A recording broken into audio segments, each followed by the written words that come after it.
Hi everyone, my name is Kevin Snyder of Snyder Law. I'm an estate and elder law attorney here in Irvine, and I want to come to you today with another nugget of knowledge. We're starting 2019 with renewed energy around these nuggets of knowledge. So I'll be coming to you periodically with things that have come across my desk, questions that I've been asked, and things that I think will be helpful for you moving forward. Some not so common knowledge on aspects of estate planning and daily life. So yesterday I was contacted by a colleague of mine about a client of his who was going to be selling a home he inherited from his mom back in 2011. And he had some questions and concerns because they didn't know what the value of the home was back in 2011. And naturally, his client had some concerns about capital gains taxes for when they sold the home.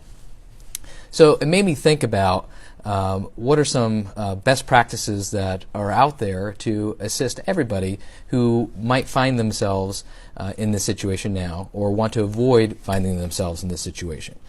So the first thing is, well, what is the issue here? The issue is that the federal government and the state of California is going to tax this person on the appreciation in the value of the home over the years. Now, fortunately, when anybody inherits anything that it appreciates over time, like a home or perhaps a stock account or things like that, they're not going to get taxed on the amount of appreciation from when the original owner purchased that asset. So let's take this home for example. When Mom bought the home years ago, it was at a much lower value. And when she passed away in 2011, of course, it had appreciated over time.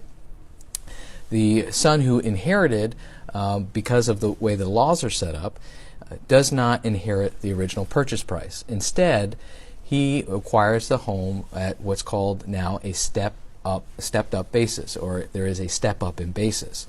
So, figuratively speaking, now it's just like him purchasing the home in 2011 for purposes of calculating his taxable appreciation. So we want to protect that value so that he is not overly taxed. And how do we do that? So here's your nugget of knowledge. Back in 2011, best practices would have been going and getting that home appraised at that time. So you can lock in that actual true value around the time that Mom passed away. And the reason why you want to do that is because later when you're trying to, when you're filing for taxes after you sold the home, that could trigger an audit by the IRS, and you want to have that documentation to support your position. So of course, if we can get that documentation closest in time to the event, that's preferable. Now here, we have the phone call almost 8 years later, and now is the client in a problem, in a predicament? Is there no remedy? Well, fortunately, there is a remedy.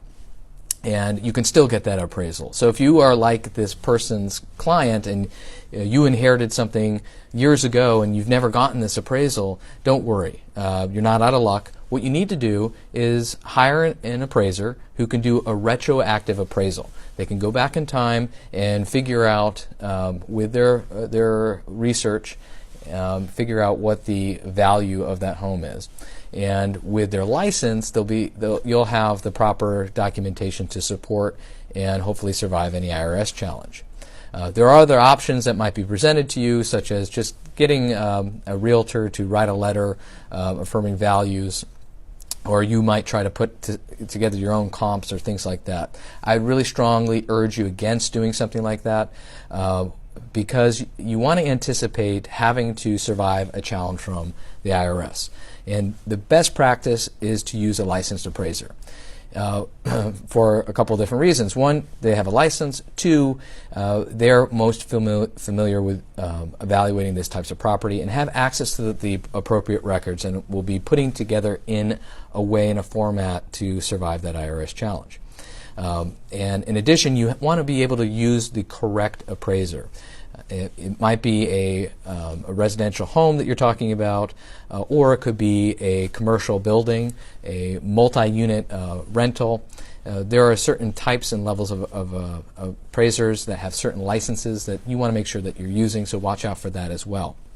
So the takeaway here is when you inherit something from somebody, make sure that you are documenting the actual value of that at the time that you're receiving it, because you may need that later to ensure that you're not paying too much in taxes should you be selling that asset later down the road.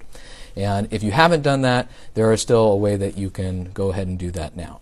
So that's the nugget of knowledge for today. Happy to be here periodically to answer your questions. That's the whole purpose of this nugget of knowledge. So if you have some questions that you are on your brain that you want to ask, please put them down on our Facebook page here. Put a reply, post a comment on this video, and happy to take it up in a future nugget of knowledge. All right, so everyone be safe out there on the roads, and I will talk to you soon. Take care.